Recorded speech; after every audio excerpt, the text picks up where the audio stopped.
Mafanikio ni miongoni mwa ndoto ambazo kila mwanadamu angetamani ziweze kutimia katika maisha yake, lakini wapo wanadamu wengi ambao wanashindwa kufanikiwa kwa sababu kuna maadui ambao wanayazuia mafanikio yao bila wao wenyewe kujua. Ndani ya video hii nitakwenda kukuambia maadui 5 ambao wanayazuia mafanikio yako bila wewe mwenyewe kujua, na ili uweze kufanikiwa ni lazima uweze kuwatoroka maadui hao. Kama nawe ni miongoni mwa watu wanaotamani kujifunza kuhusiana na jambo hili, basi video hii imetengenezwa mahususi kwa ajili yako. Ili uendelee kujifunza mambo mbalimbali kupitia video zetu, jiunge nasi kwa kusubscribe katika chaneli hii ya Fafanuo Media. Hapo utakuwa wa kwanza kupata video zetu pindi tunapoziweka kwenye chaneli hii. Hautajutia MB zako, kwani mara zote tunajitahidi kuwa bora zaidi ya jana. Asante, enjoy. Wafuatao ni maadui 5 ambao wanayazuia mafanikio yako bila wewe mwenyewe kujua. Namba 1, hofu. Hofu ni miongoni mwa vitu ambavyo asilimia kubwa ya binadamu wakiwa navyo katika maisha yao hawawezi kufanikiwa, kwa sababu hofu itakuzuia kujaribu mambo mapya maishani mwako, kwa sababu utakuwa unahofia kupoteza kile ambacho umekiwekeza. Watu wengi wanaogopa kuwekeza kwenye biashara ama kuwekeza katika hisa mbalimbali kwa sababu wanahofia wataweza kupoteza. Siri ambayo unatakiwa uijue na kuitambua kuanzia leo: asilimia kubwa ya binadamu waliofanikiwa katika maisha yao wameweza kuishinda hofu, wameitoroka hofu, wamejiamini, na ndiyo maana wamekuwa na ujasiri wa kuthubutu vitu mbalimbali katika maisha yao, kwani binadamu hawa wamegundua kuwa kuanguka sio mwisho wa safari. Unaweza ukaanguka mara moja, lakini ukasimama ukiwa imara, ukarekebisha makosa yako na ukaweza kufanya kwa ubora kuliko ilivyokuwa mwanzo. Watu wengi wanahofia kushindwa. Hivyo, kama wewe ni miongoni mwa binadamu ambao wanatamani kupata mafanikio ya kweli maishani mwao, tafadhali ishinde hofu kuanzia leo. Utakapoweza kuishinda hofu, alafu ukajiamini wewe mwenyewe, unaweza kufanya chochote na ukaweza kukifanikisha kwenye maisha yako. Usiogope kupoteza, kwa sababu wakati mwingine ili uweze kupata lazima upoteze kwanza. Namba 2, uvivu. Binadamu wengi ni wavivu. Wana mipango mingi katika midomo yao, na mara nyingi ukiwasikiliza unaweza ukawatabiria kuwa miaka kadhaa baadaye watakuwa binadamu wenye mafanikio makubwa katika uso wa dunia. Lakini tatizo kubwa ambalo lipo katika maisha yao ni kwamba katika mipango wako vizuri sana, lakini kuiweka mipango yao katika utendaji kazi ni jambo ambalo huwa linabaki nadharia kwenye maisha yao. Hawa ni binadamu ambao hawawezi kufanikiwa. Inawezekana nawe ni miongoni mwa binadamu ambao wametawaliwa na adui huyu. Huyu ni adui ambaye ili uweze kufanikiwa katika maisha yako lazima upambane na kumshinda. Hakikisha kila siku uendayo kwa Mwenyezi Mungu, pambana na adui uvivu. Utaweza kusimama ukawa mchapakazi, na hiyo ndio itakuwa njia pekee ambayo itakwenda kukufanya uwe miongoni mwa binadamu ambao wameweza kutimiza malengo yao.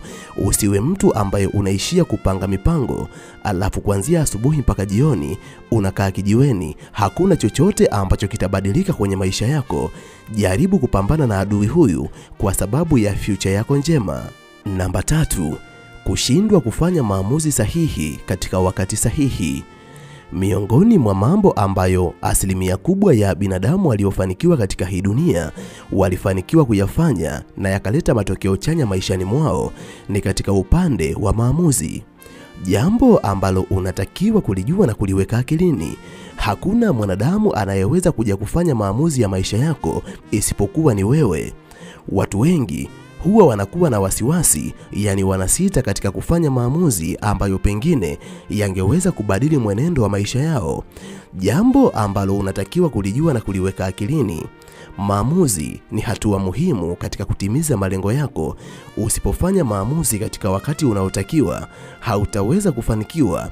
Na ikiwa unaweza kuamua hata leo, chochote ambacho unatamani kukifanya katika maisha yako inawezekana. Inawezekana wewe ni miongoni mwa watu ambao wanatamani kuwa wafanyabiashara wakubwa, lakini kila siku huwa unasema nitafanya kesho ama nitafanya siku moja. Huyo ni adui mkubwa ambaye anayarudisha nyuma mafanikio yako, anayazuia mafanikio yako.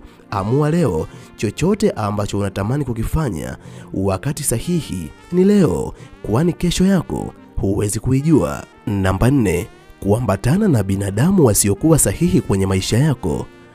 Ili uweze kupata mafanikio ya kweli maishani mwako, miongoni mwa vitu ambavyo lazima uvifanye maishani mwako, basi ni kuambatana na watu ambao ni sahihi kwenye maisha yako. Wakati mwingine unaweza ukawa na ukaribu na ndugu, rafiki na jamaa ambao umewaamini na kuwapa nafasi katika maisha yako, lakini wakawa ni watu ambao wanatamani kukuona ukiwa kama ulivyo, hawatamani kukuona ukipiga hatua katika maisha yako. Yani wakawa ni adui ambao wamejificha katika kivuli cha urafiki. Hao ni binadamu ambao hata ukifanya nini hautaweza kufanikiwa, kwa sababu ni adui ambao wanazijua siri zako. Unaweza ukajaribu kupambana, lakini kwa sababu unaambatana na binadamu ambao si sahihi kwako, hautaweza kufanikiwa. Ninakushauri jichunguze na wachunguze watu ambao umewapa nafasi kwenye maisha yako. Kwa ndoto ambazo unazo kwenye maisha yako, unadhani watu hao ni sahihi? Ukigundua sio sahihi, usiogope, wapunguze, waweke mbali na maisha yako. Kisha tafuta binadamu sahihi ambao wanaweza kuambatana na wewe katika safari yako ya maisha, na huo utakuwa ni mwanzo wa kuisogelea safari yako ya mafanikio, na utakuwa miongoni mwa binadamu wenye mafanikio kuliko binadamu wengine. Namba 5, kushindwa kujitambua wewe ni nani, nafasi yako ni ipi katika dunia. Hili ni tatizo ambalo linawakumba asilimia kubwa ya binadamu, na endapo utaishi katika hii dunia bila kujitambua hasa wewe ni nani, kusudio lako ni lipi katika uso wa dunia, hautaweza kufanikiwa, kwa sababu ili mwanadamu yoyote aweze kufanikiwa kwenye dunia, lazima aitambue nafasi yake. Yani, mimi ni nani? Nafasi yangu ni ipi?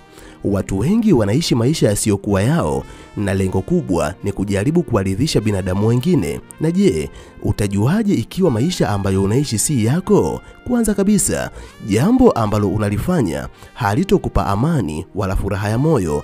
Mara nyingi watu waliokuzunguka wanaweza wakawa wanalifurahia jambo hilo ambalo wewe unalifanya, lakini wewe binafsi haujisikii furaha wala amani kulifanya jambo hilo. Kanuni mojawapo ya mafanikio ni kwamba endapo utalifanya jambo ambalo unalipenda, yani ukiwa na passion na jambo hilo, ni rahisi kulifanya kwa ufasaha, na jambo hilo litakupa mafanikio makubwa sana. Sasa basi, asilimia kubwa ya binadamu kila wanapotaka kufanya kitu fulani huwa wanajiuliza, watu wengine watanionaje? Je, nitaonekanaje katika macho ya watu wengine? Ina maana wanafanya vitu kwa kuangalia mitazamo ya binadamu wengine katika maisha yao, na mwisho wa siku wanajikuta wakiishia kuwa maskini.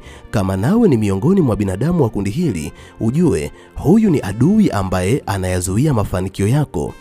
Fanya kitu ambacho unakiamini kuwa ndicho kitu ambacho ukikifanya kitakupa furaha, na unaweza kukifanya kwa ufasaha kuliko binadamu wengine.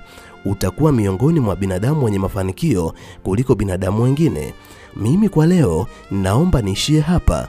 Ninahitimisha nikiamini kuna jambo kubwa ambalo umejifunza kupitia video hii. Nikutakie wakati mwema, na nimalize kwa kusema nawapenda sana sana zaidi ya sana. Asante, bye. Tukutane tena katika video ijayo.